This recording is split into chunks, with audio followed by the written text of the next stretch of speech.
하나님의 말씀은 역대상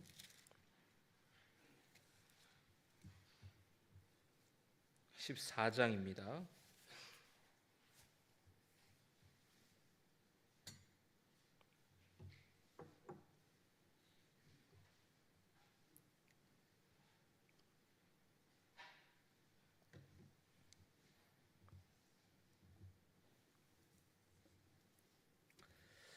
역대상 14장 8절부터 17절까지의 말씀 한 절씩 교독하겠습니다. 다윗이 기름 부음을 받아 온 이스라엘의 왕이 되었다 함을 블레셋 사람들이 듣고 모든 블레셋 사람들이 다윗을 찾으러 올라오매 다윗이 듣고 대항하러 나아갔으나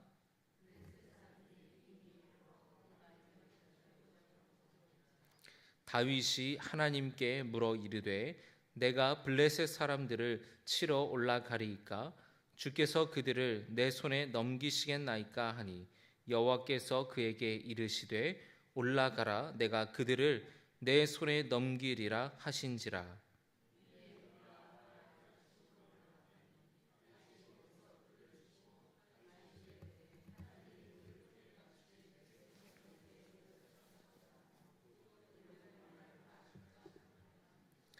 블레셋 사람들이 그들의 우상을 그곳에 버렸으므로 다윗이 명령하여 불에 사르니라.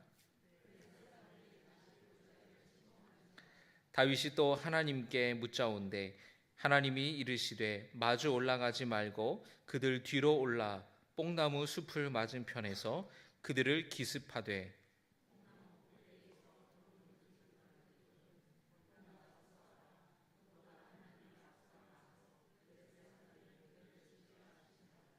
이에 다윗이 하나님의 명령대로 행하여 블레셋 사람들의 군대를 쳐서 기브온에서부터 게셀까지 이르렀더니 다윗의 명성이 온 세상에 퍼졌고 여호와께서 모든 이방 민족으로 그를 두려워하게 하셨더라. 아멘. 헌금 봉헌하겠습니다. 감사헌금 조이현, 김다슬, 작정헌금 1,000번째, 심재현, 심현보, 이지양 권사님, 전지민, 전주원, 무명으로, 성시우, 정유한, 무명으로, 감사헌금 최미선 집사님, 윤한우, 최미영 집사님, 작정헌금 1,000번째, 김유진, 김진우 드리셨습니다. 참 좋으신 아버지 하나님, 주님의 은혜 감사합니다. 오늘도 이 시간에 주님 앞에 나옴에 있어서 귀한 예물을 주님 앞에 올려드립니다. 감사헌금, 작정헌금 1,000번째 주께 올려드리오니 주님 기억하여 주시고 주님께서 우리의 필요한 모든 것을 때에 따라 이른 비와 늦은 비로 내려주시고 공급하여 주시옵소서. 그 마음의 간구와 소원을 들으시고 응답하시고 주님 도와 주시옵소서. 예수님의 이름으로 축복하며 기도드리옵나이다. 아멘.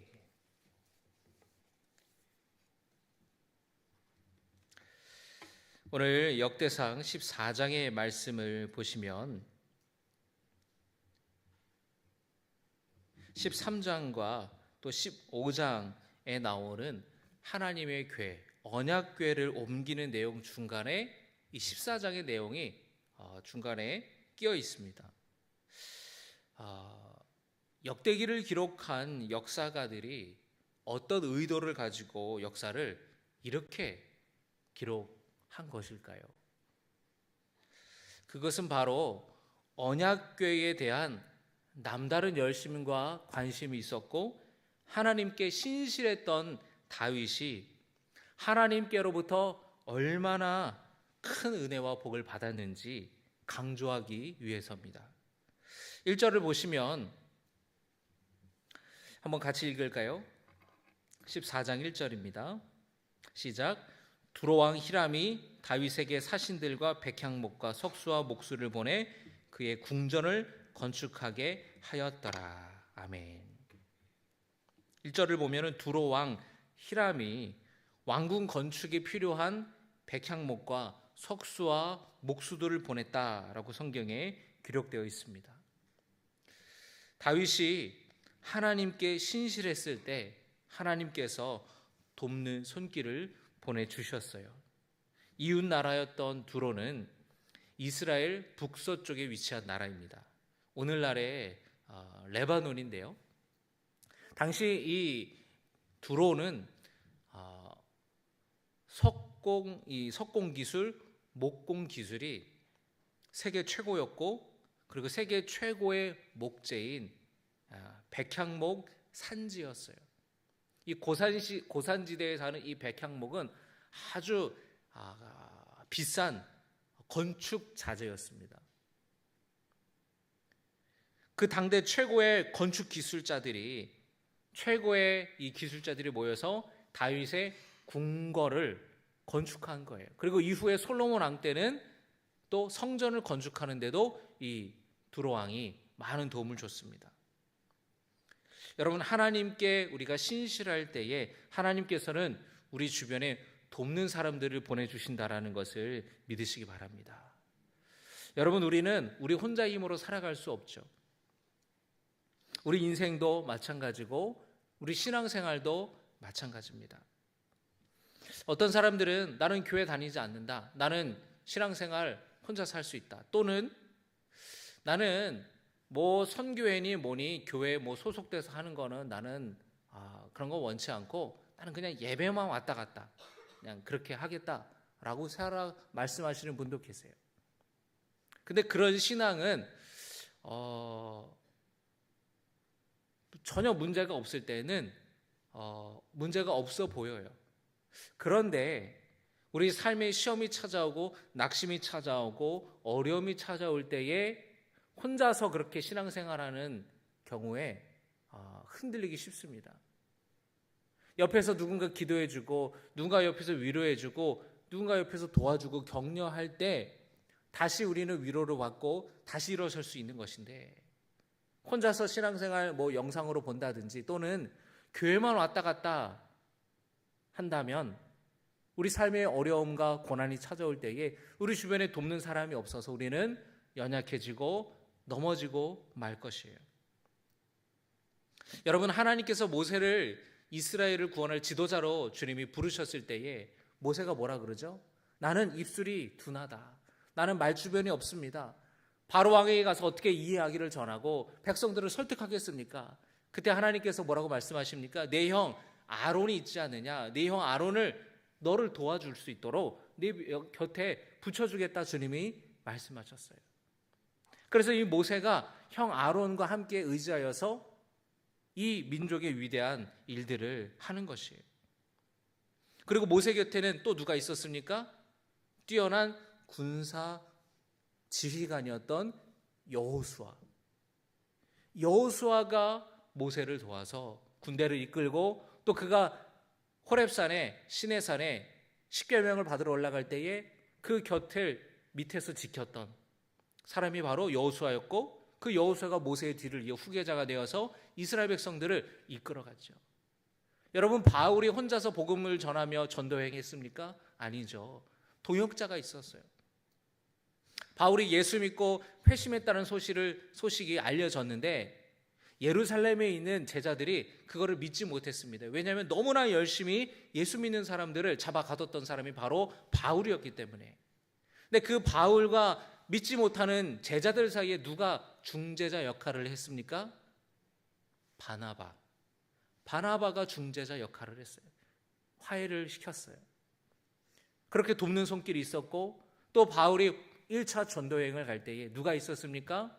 바나바가 함께 동행했어요. 2차 전도여행 때 실라와 디모데, 그리고 고린도에서 누구를 만납니까? 아굴라와 브리스길라 부부. 또 빌립보에서 누구를 만나요? 자색 옷감 장수 빌립보에 살았던 루디아. 수많은 사람들이 도와주면서 그 사역들을 할 수 있는 거예요. 동역자가 많았습니다. 여러분, 전도서 4장 12절의 말씀을 제가 읽어드리겠습니다. 한 사람이면 패하겠거니와 두 사람이면 맞설 수 있나니 세 겹줄은 쉽게 끊어지지 아니하느니라. 한 사람이면 어떻게 된다고요? 패한다라는 거예요. 두 사람이면 맞설 수 있다. 그러나 세 겹줄은 끊어지지 않는다. 여러분, 제가 속회할 때에 항상 3명 이상으로 속회를 구성하지 않습니까? 그죠? 왜 그래요? 3명 정도는 돼야 그래도 서로가 위로하고 권면할 수 있는 거예요. 2명이 모인다? 속회 예배 드리기 쉽잖아요. 혼자서 3명, 예를 들면 2명 중에 한 사람이 뭐 바빠서 못하는데 그럼 혼자 예배 드린다라는 거 쉽지 않습니다. 여러분, 신앙생활도 마찬가지예요. 우리가 어떤 교회 봉사를 할 때에 혼자만 그 봉사를 하면은요, 지쳐요. 나가 떨어져요. 왜 나만 이러지? 다른 사람은 나도 바쁘고 나도 힘들고 나도 뭐 한가한 사람 아닌데 왜 나 혼자 이 일을 하고 있지? 갑자기 문득 그런 시험이 찾아온다라는 거예요. 왜 다 나한테만 떠넘기지? 그래서 여러분, 교회 봉사를 어떤 봉사를 하더라도 혼자 하면 안 돼요. 항상 2사람, 3사람 이상이서 해야 서로 으쌰으쌰하고 서로 위로해주고 격려해주는 것입니다. 여러분, 속회는 교회 안에 작은 교회예요. 그리고 속회는 돌봄의 공동체입니다. 서로를 돌봐주는 거예요. 여러분, 속회 안에서 절대로 다른 사람을 판단하거나 비판하지 마시기 바랍니다. 평가하지 마세요. 수용하고 이해하고 감싸주는 그런 모임이 되어야 될 줄로 믿습니다. 그리고 여러분, 내 곁에 있는 사람, 내 주변에 있는 사람을 하나님께서 나를 돕기 위해 보내준 사람이라고 여러분이 생각하시기 바라요. 나를 돕기 위해서 보내준 사람. 내 속회원들, 선교회 식구들, 또 내가 어느 교회에서 봉사할 때 내 옆에 있는 사람, 나를 돕기 위해서 보내준 사람이다 라고 여러분들이 마음 먹길 바랍니다. 정말로 그래요. 그 사람들이 여러분을 위해 기도해 주는 사람이에요. 나를 위해 누군가 기도해 준다면 얼마나 힘이 되고 얼마나 힘이 나겠습니까? 얼마나 많은 위로를 받겠어요. 얼마나 고마운 사람입니까? 저는 우리 부목사님들이나 전도사님에게 항상 고마운 마음이 있어요. 왜? 하나님께서 우리에게 주신 일을 저 혼자 감당할 수 없기 때문에 부목사님이랑 전도사님이 도와주기 때문에 함께 동역하는 관계지. 그래서 저는 고마운 마음이 늘 있어요. 여러분, 각 선교에서 이제 총회를 하죠. 회장들을 뽑죠. 그러면 이제 그분들이 일을 잘할 수 있도록 협조하고 협력하고 또 기도하고 또 적극적으로 함께 할 수 있기를 주님의 이름으로 부탁을 드립니다. 우리 선교회를 이끌어갈 수 있도록 하나님이 세우신 사람이라면 우리가 그 주변에 돕는 손길들이 우리가 되어야 된다라는 거예요. 이처럼 우리는 혼자 살아갈 수 없고 신앙생활도 혼자 할 수 없어요. 혼자 하게 되면 반드시 넘어집니다. 제가 중고등학교 시절에 IMF가 닥쳤는데 그때 교회 재정적인 여건도 어려웠어요. 그래서 2분의 전도사님의 사례비를 교회에서 드릴 수가 없었습니다. 왜냐하면 교회에서 저희 아버지 담임 목사 사례비도 못 드리는 상황이었기 때문에. 그래서 고등학교 때 중학교 한 3학년 때였던 것 같아요. 중학교 3학년, 고등학교 1학년 때. 그때 제가 회장을 맡았는데 거의 떠넘기듯이 제가 됐어요. 야, 네가 목사님 아들이니까 네가 해. 네가 해. 나 시간 없어. 나 공부해야 돼. 나 학원 가야 돼. 거의 저는 이제 등 떠밀려서 억지로. 저는 앞에 이렇게 나서는 사람이 절대 아니에요, 여러분. 저는 항상 뒷자리에 앉고요. 발표하라 그러면요, 손을 든 역사가 없어요. 제가 초등학교 1학년 때부터 고등학교 3학년까지 12년간 학교를 다니면서 손을 들어본 적이 없어요. 내가 앞에서 다른 사람들 앞에서 말한다? 이건 말도 안 되는 겁니다. 여자친구와 친구들 교회 안에 여자 친구들이랑 눈만 마주쳐도 얼굴이 빨개져서 귀가 빨개지고 너무 부끄럽고 그래 숫기가 없어가지고. 그런데 그런 저를 회장을 시켜놓은 거예요. 세상에 이거 어떻게 해요? 전도사님도 안 계세요. 근데 그때 제가 중학교 때 우리 교회에서도 청년들이 우리 학생들한테 기타를 가르치는데 중학교 2학년 때 제가 전도사님한테 기타를 배웠어요. G키를 배웠어요. G키 하나만 치는 거예요. 곡이 여러분 G키 코드 하나로만 진행하는 곡이 어디 있어요? G키 갔다 D 갔다가 A 갔다 이렇게 가는데 계속 G키를 치는 거예요. 왜냐하면 G밖에 못 치니까. 그러면 이제 D를 배워요. 그럼 이제 D만 주구장창 치는 거예요. 그래서 뭐 몇 개, 한 4개 정도 배운 겨우 그 코드 가지고 고등학교 1학년 때 제가 회장이라고 그렇게 찬양을 막 하는 거예요. 인도하고. 그리고 이제 설교할 때는 저희 아버님께서 내려오셔서 설교하시고. 그렇게 중고등부 회장을 하면서 했는데 제가 혼자 그런 걸 하려니까 얼마나 힘든지 몰라요. 다 네가 해라 떠밀고. 그래서 제가 막 친구들한테 한번 버럭했어요. 아유 씨, 나도 이제 때려치고 싶다 이거. 어우 나만 이런다고 막. 그러니까 애들이 약간 숙연해지더라고요. 야, 미안해. 괜찮을 줄 알았어.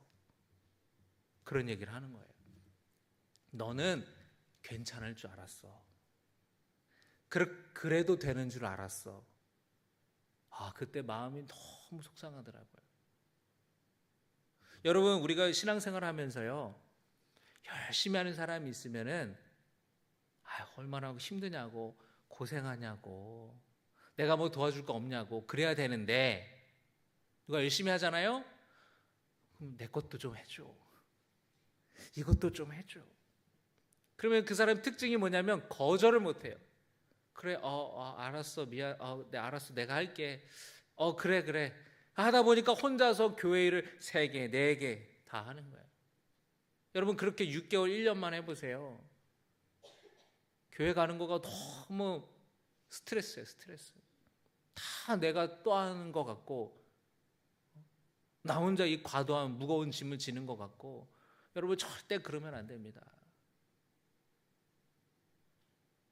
친구들이 다 야 네가 회장이니까 네가 해, 네가 이것도 해 저것도 해, 네가 해 그러니까 에이씨 때려치고 싶더라고요. 나만 해. 너는 그래도 되는 줄 알았어. 괜찮은 줄 알았어. 그렇게 얘기하는 거예요. 그렇구나. 근데 그때 제 친한 친구가 있었는데 막 마음이 답답한 거예요. 고등학교 2학년 때 여러분 얼마나 방황하는 시기입니까? 그때 IMF가 닥치고 막 그럴 때 막 힘들 때 친구한테 밤 10시에 전화를 하는 거예요. 뭐 하냐? 나와라. 그러면 그때 아파트 단지에 이렇게 보면은 그 우동 파는 또는 이렇게 짜장면 파는 그런 차가 이렇게 있었어요. 그럼 이제 1,500원 주고 2,000원 주고 둘이서 밤에 한 10시 반 11시에 만나가지고 남자친구예요. 같이 친한 아주 초등학교 때부터 친한 남자인데 걔랑 같이 이렇게 하나 먹고 그 추운 겨울날 패딩 쓰고 막 이러면서 막 동네를 이제 막 한 바퀴 돌고 2바퀴 돌고 이러면서 막 수다를 떨어요. 그리고 그 친구가 또 막 누구를 대신 욕을 해줘요. 막 야 걔는 말이야 막 그러냐 막 제 편을 들어주는 거죠. 너 얼마나 힘드냐 막 어떻게 그럴 수가 있냐 막 그렇게 이제 스트레스 풀고 마음의 위로를 받고 그렇게 돌아가고. 근데 그 친구가 저에게 참 위로가 되어줬어요.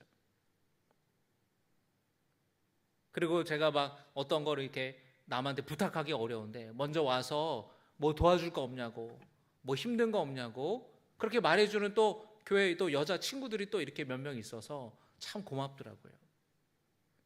여러분 우리가 신앙생활할 때 교회를 할 때나 또 우리가 살아갈 때에 그런 주변의 사람들을 있을 때에 우리는 위로를 받고 또 힘을 얻지 않습니까? 여러분 하나님 앞에 여러분 기도하며 간구하며 나아가시기를 주님의 이름으로 축복합니다. 하나님 앞에 우리가 신실하게 하나님을 믿을 때에 하나님은 우리 곁에 돕는 사람들을 보내주세요. 돕는 손길을 허락하여 주십니다. 여러분, 신실하신 건 뭐냐? 여러분, 우리가 하나님께 신실할 때에 또 하나님께서는 우리의 가정에 자녀의 복을 주시고 물질의 복도 허락하신다라는 것 믿으시기를 주님의 이름으로 축복합니다. 신실하다는 건 뭐냐? 하나님의 그 약속을 인내하며 기다리는 거예요. 따라합니다. 인내하며 기다리는 것이다. 여러분, 다윗은 하나님을 신실하게 믿었어요. 무슨 뜻이냐? 하나님께서 다윗을 이스라엘의 왕으로 세워주시겠다고 약속하셨잖아요. 근데 그 약속이 당장에 일어난 건 아니에요. 기름 부음을 받았지만 당장 왕이 그 다음날 이튿날 된 것이 아니었어요. 다윗은 그러나 그 믿음으로 인내하며 기다렸어요. 심지어 사울 왕이 자기를 죽이려고 쫓아올 때에도 그 마음이 무너지고 두렵고 불안했지만 다윗은 그 하나님의 약속을 신실하게 믿었습니다. 사울 왕을 죽일 기회도 있었어요. 그러나 죽이지 않았어요. 왜냐하면 하나님 앞에 죄 짓는 것이라는 것을 알았기 때문에 하나님의 때에 하나님의 방법으로 내가 왕이 될 것을, 하나님이 그렇게 나를 세워주실 것을 다윗은 믿었기 때문에 그때가 반드시 온다라는 것을 믿는 믿음이 바로 신실한 믿음이다라는 것이에요. 11월 한 달 동안 2교구 대신방을 다 끝났습니다. 많은 성도님들이 기도 제목을 이렇게 올려주셨는데 자녀들을 위한 기도가 참 많아요. 대부분이죠. 근데 그 가운데서도 정말로 눈물 흘리며 정말로 간절하게 기도하는 것은 자녀 구원을 위한 기도예요. 목사님, 중학교 때까지는 나왔어요. 고등학교 때까지는 나왔어요. 군대 가기 전까지는 나왔어요. 결혼하기 전까지는 다녔어요. 다 사연이 기구해요. 그런데 지금은 신앙생활을 하지 않는다라는 그 자녀들을 얼마나 기도하며 마음에, 그 가슴에 그것이 맺혀 있겠습니까? 여러분 자녀를 위해 기도할 때에 신실한 마음으로 기도하시기 바랍니다. 신실한 게 뭐라 그랬죠? 인내하며 기다리는 것. 하나님의 약속을 인내하며 기다리는 거예요. 하나님께서 우리 자녀들 가운데에 믿음을 심어주셨어요. 아무리 어렸을 때라도 반드시 그것이 자라서 열매가 맺는 때가 반드시 옵니다. 그 인생에 언제가 될지 모르지만 주님이 그 마음에 그 씨의 열매를, 그 꽃이 필 수 있게 주님이 함께 하실 때가 있어요. 그때까지 우리가 인내하며 기다리는 거예요. 그게 바로 신실한 믿음입니다. 지금 내가 처한 상황이 어려울지라도 반드시 내 삶이 나아질 거라는 믿음을 가지고 인내하며 기다리는 거예요. 그러면 하나님께서 다윗에게 주셨던 자녀들의 복을 여러분에게 주실 줄로 믿습니다. 오늘 14장 3절의 말씀을 보면은 다윗이 예루살렘에서 또 아내들을 맞아 다윗이 다시 아들들과 딸들을 낳았으니 하면서 예루살렘에서 낳은 자녀들의 이름이 쭉 거론이 돼요. 많은 자녀를 낳고 번성하게 되는 것이 바로 하나님이 약속하신 놀라운 복입니다. 여러분, 하나님께서 아브라함과 언약을 맺으실 때도 많은 후손들을 주고 번성케 하시겠다고 약속하셨잖아요. 큰 민족을 이루게 하겠다고 약속하셨지 않습니까? 아브라함이 여러분 첫 아들을 언제 낳았습니까? 이삭을 100세에 낳았어요. 100세. 얼마나 오랫동안 수십 년을 기다린 거예요. 여러분, 물론 자녀를 많이 낳는다는 것이 지금 보면은 좀 시대가 다르죠. 지금은 아이를 안 낳기도 하고 못 낳기도 하고 또 하나만 낳기도 하고 둘만 낳기도 하고 그러잖아요. 그런데 과거에 자녀들을 많이 낳는 것이 왜 복이었느냐? 여러분, 지금 아브라함 세대는 아주 오래전, 우리나라로 치면 여러분 고조선보다 더 오래된 시대예요. 부족국가 시대예요. 그 고대 사회에서는 자녀를 많이 낳는 것이 복이었습니다. 왜냐하면 자식을 많이 낳으면 여러분 노동력이 확보가 돼요. 그리고 자식을 많이 낳으면 큰 부족을 이루게 되는 것이에요. 그래서 수가 많아야 다른 부족들이 넘보지를 못하는 겁니다. 아브라함은 오랫동안 자식을 갖지 못했어요. 그러나 하나님께 신실한 믿음으로 그는 나아갔고 결국 하나님께서 이삭을 주셨고 또 이스마엘도 허락하셔서 큰 민족을 이루게 하셨다라는 거예요. 여러분, 여러분의 자녀가 잘 되기를 바라십니까? 여러분의 자녀가 다 구원받고 하나님의 자녀로 신앙생활 잘하기를 바라십니까? 이 질문이 여러분 어쩌면 바보 같은 질문이죠. 자식 잘 되지 않기를 바라는 부분은 없으니까. 그런데 여러분, 그렇다면 하나님 앞에 신실한 믿음으로 나아가시기 바랍니다. 인내하며 기다리며 나아갈 때에 하나님께서 여러분의 자녀가 이 세상에서 잘 되게 하여 주시고 또 여러분의 가정 가운데에 하나님께서 놀라운 복을 주실 줄로 믿습니다. 다윗이 또 하나님 앞에 신실했을 때에 하나님께서 어떤 복을 주셨느냐? 전쟁을 승리로 이끌어 주셨어요. 신실하다라는 것은 또 어떤 뜻이 있습니까? 모든 일에 하나님께 묻고 기도하며 하나님의 뜻과 계획을 따라가는 거예요. 8절의 말씀을 여러분 보시면 블레셋이 쳐들어왔습니다. 다윗은 블레셋과 싸워야 할지 말지를 자기 스스로 결정하지 않고 하나님께 물었어요. 여러분 10절의 말씀을 함께 봉독하겠습니다. 10절입니다. 시작.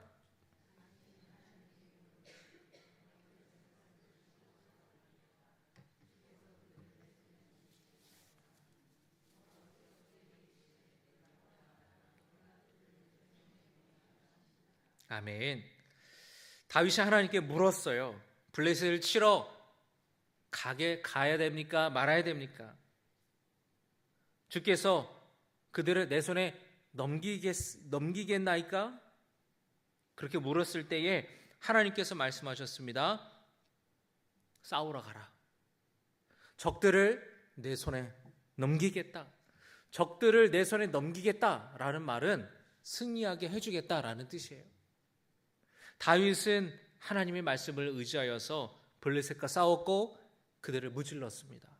그런데 블레셋이 또 쳐들어와요. 13절의 말씀에 블레셋 사람들이 다시 골짜기를 침범한지라. 다윗은 역시 이번에도 하나님께 물었고 하나님의 말씀대로 행하여서 또다시 큰 승리를 거뒀게 되었어요. 16절 17절의 말씀에 이에 다윗이 하나님의 명령대로 행하여 블레셋 사람들의 군대를 쳐서 기브온에서부터 게셀까지 이르렀더니 다윗의 명성이 온 세상에 퍼졌고 여호와께서 모든 이방 민족으로 그를 두려워하게 하셨더라. 할렐루야.